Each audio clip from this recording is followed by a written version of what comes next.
In this video, we're going to have a look at how to factorize trinomials. In the previous videos, we saw that when you factorize, you always first check for a common factor. After that, you determine whether you have 2, 3, or 4 terms, because each type of polynomial has its own way of factorizing. In this video, we're going to have a look at how to factorize 3 terms, a trinomial. And for that, you need to know that the standard form for a trinomial is ax squared plus bx plus c. In grade 9, we are only going to focus on factorizing trinomials where a, the coefficient of x squared, is a 1.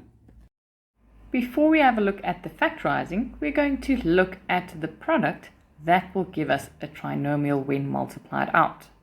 When multiplying two binomials, each term in the first bracket will be multiplied with each term in the second bracket. This next expanded version is just to show you how the factorization will work later on. Next, we will add up the two like terms and end up with 5 plus 2 x's, and our final trinomial will be x squared plus 7x plus 10. From this, you can see that the coefficient of the middle term is formed by adding up the two factors of 10, while the 10 is formed by multiplying those same two factors. This is very important when we now go and have a look at factorizing. In our first example, we have a trinomial that we need to factorize, and in this trinomial, x squared has a coefficient of 1. We've just seen that the coefficient of the middle term as well as the constant term at the end should be formed by a pair of factors of the constant term at the end. So we are going to start off by taking 12 and breaking it up into pairs of factors.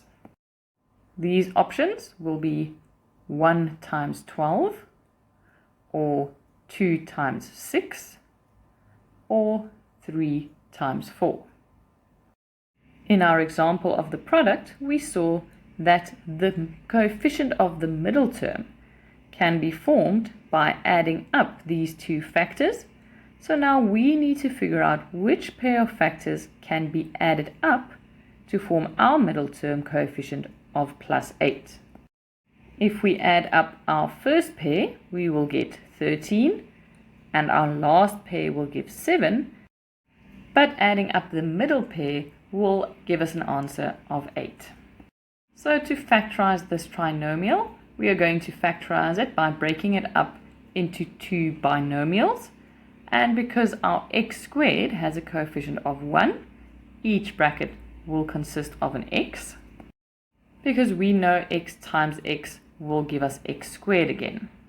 And then we determined that the rest of these binomials will consist of the two factors of 12 that we want to use, which will be plus 2 and plus 6. If you go and multiply out these two brackets again, you will have that simplified trinomial again. To check that you've factorized correctly, you can take these two factors and multiply them, and that should give you the c term, or the constant term, and 2 times 6 is 12. And when you add up these two factors, you should get the coefficient of the middle term, or the b value, and 2 plus 6 will give us the plus 8 in the middle term. Example 2. Factorize completely. Here we once again have a trinomial, and we are going to start off by writing down the possible pairs of factors for 8. Next, we need to determine which one of these pairs, when added up, will give us the coefficient of the middle term. You will see that by adding up 1 plus 8, we will definitely get the 9 in the middle term, but our coefficient is minus 9. This is why it is important to realize that when your c value is positive, you have more options than only the positive factors. We could also say minus 1 times minus 8 to get to a positive 8, and we can say minus 2 times minus 4 and also then get positive 8. So here we can choose to use minus 1 and add the minus 8 to get our coefficient of minus 9. So this trinomial will be factorized into two binomials, starting off with an x in each bracket, and then our chosen pair of factors, which will be minus 1 and minus 8. To quickly test whether we've done this correctly, we can multiply these two values, and that should give us the plus 8, the constant value at the end. And when adding up these two values, we should get the coefficient of the middle term, and we will get minus 9. In example B, we once again have something extra that we need to take into account. This time, the constant term is now negative. To get a product that gives you a negative answer, we need to multiply two values with opposite signs. So we can say 1 times minus 15, or we can say minus 1 times 15. We can say 3 times minus 5, or minus 3 times 5. All four of these options will give us a product of minus 15. Next, we focus on the coefficient of the middle term, our b value, which is plus 2, and we need to determine which one of the four options of factors will, when added up, be equal to 2. And that will be when we say minus 3 plus 5. So, when factorizing this trinomial, we will start off having an x in each of our two brackets, and the pair of factors we'll use will be minus 3 and plus 5.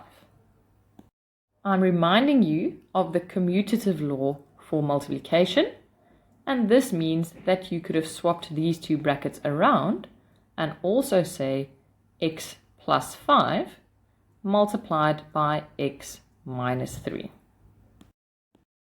Example 3. Factorize completely. Up to now, we've had a look at 4 different methods for factorizing. The important thing to remember is that common factor can be applied to any number of terms. That is why you always first check for a common factor. And in our examples case, even though this is a trinomial, it also has a common factor, and that is where we'll start. Here the common factor is 2, so I will start off by taking our 2 as a common factor, and we'll be left with x squared minus 5x minus 6. Next, I'm going to focus on what is inside the bracket, the trinomial. So I'm going to have a look at the minus 6 constant at the end and break it up into the possible pairs of factors. Here, our middle term coefficient, or b value, is negative 5. And the combination of factors that when added up will give us minus 5 is 1 plus the minus 6. In my next step, the common factor of 2 still stays there, and I'm going to break up the bracket into 2 new brackets. These 2 new brackets will be x plus 1 and x minus 6.